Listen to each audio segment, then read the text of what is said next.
Thank you. Today I'm going to be talking about catastrophic geology in the solar system. And before I go too much into it, I want to give you some definitions. Scientists like to make sure everybody's on the same page, so we often have a slide that gives a definition. And in Merriam-Webster, the definition of catastrophic is a momentous, tragic event.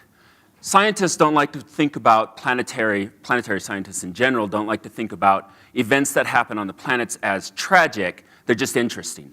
So for the purposes of this talk, I'm removing tragic from the definition of catastrophic.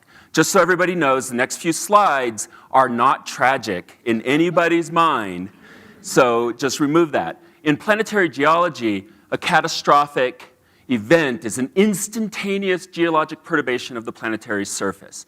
By instantaneous, we mean on the level of the age of that body. So for example, humans have about a 78-year lifespan. So winning the lottery, which might happen over the length of a week or so, would be an instantaneous event. It happens very, very quickly compared with that 78 years. Having a baby might happen over a few hours, and that would be an instantaneous event. Obviously, I'm not going to have a baby, have never had a baby, so I admit that it probably doesn't feel instantaneous when it happens, but over your lifetime, it's a very short period of time that you go through having that baby.